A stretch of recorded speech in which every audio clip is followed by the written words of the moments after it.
It is one of the most baffling and frustrating experiences you can have as a caregiver.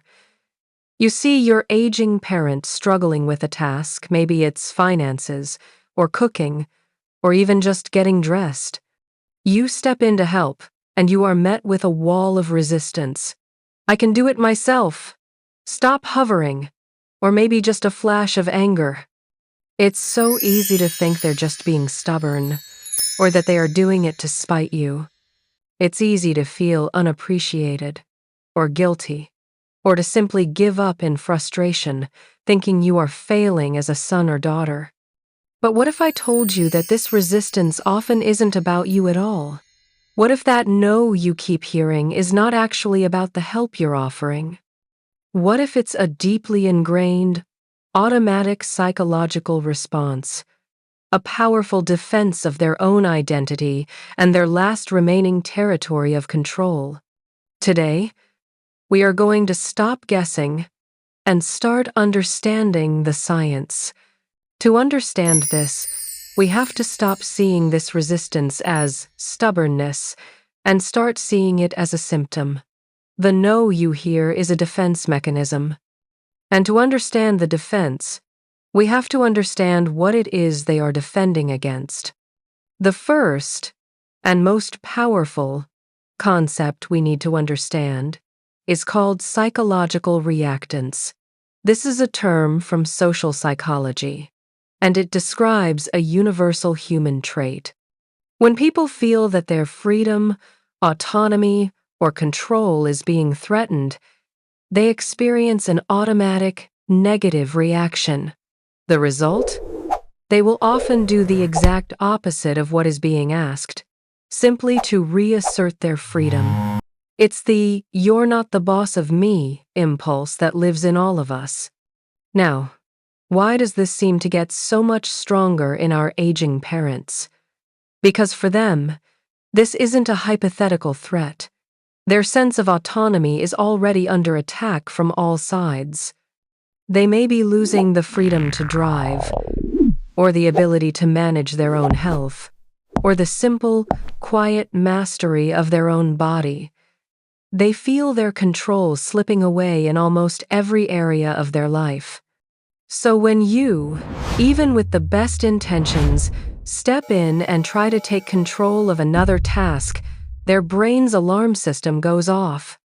Your offer of help is perceived as just another loss of control. Their resistance isn't really directed at you. It's directed at the feeling of being controlled. The second, and more profound layer, is the threat to identity. For 30, 40, or 50 years, their role in your relationship has been clear. They are the parent. You are the child. They are the provider, the protector, the one with the answers. When you step in to help them pay their bills, or tell them how to drive, or manage their medications, you are, in their eyes, attempting a role reversal. You are unknowingly forcing them into the child role, and it is deeply unsettling. Their no is a rejection of this new, frightening script. It is them saying, "I am still the parent. I am still me." Finally, this is connected to the idea of cognitive mastery. As other abilities may be waning, the ability to make one's own decisions, even bad ones, is one of the last and most important forms of control they have left. Refusing your help is one of the few ways they can still feel a sense of mastery. It is an assertion of self. So, when you put it all together, it's not stubbornness. It is a predictable, human, and deeply psychological response to a perceived loss of autonomy, a threat to their core identity, and a desperate need to maintain mastery over their own life. Once we understand the why, we can change the how. The goal is no longer to get them to accept help. The goal is to make them feel in control. If you try to push help, their reactance will just push back. Instead, you must change your strategy to one that restores their control. Here are 3 science-backed strategies, all built on the principle of restoring autonomy. First, give them the boss role. Instead of offering to do a task for them, ask them to supervise you or teach you.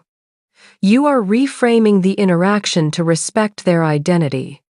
Instead of, "Mom, let me cook for you," try, "Mom, I'm trying to make your spaghetti sauce, but I can't get it right. Can you come tell me what I'm doing wrong?" You are still helping, but you have positioned her as the expert, the one with the mastery. Second, offer choices, not solutions. A solution is a command. A choice is an act of empowerment. When you see a problem, do not present your solution. Instead, present a choice. Instead of, "You have to use a walker," try, "I was looking at options to make walking steadier. There are some new canes, and there are these walkers. Which do you think looks more practical?" This small change shifts the dynamic. They are no longer the recipient of a decision, they are the maker of one. Third, and most importantly, reframe the why to their goal. Your parent has a goal, and 99% of the time, that goal is independence. They want to stay in their own home. They want to avoid a nursing home. They want to be independent. Your help often feels like a threat to that independence. You must reframe it as the tool that protects it. Instead of, "You need to let me install grab bars so you don't fall," try, "I know that staying in this house is the most important thing to you. These grab bars are a tool to make sure you can stay here, safely and independently, for as long as possible." You are no longer arguing. You are aligning with their most important goal. Understanding the science is the first step to empowerment. If you want to continue replacing stress with scientific clarity, I invite you to join our community by subscribing. And please, share your own journey in the comments below. Your story matters here.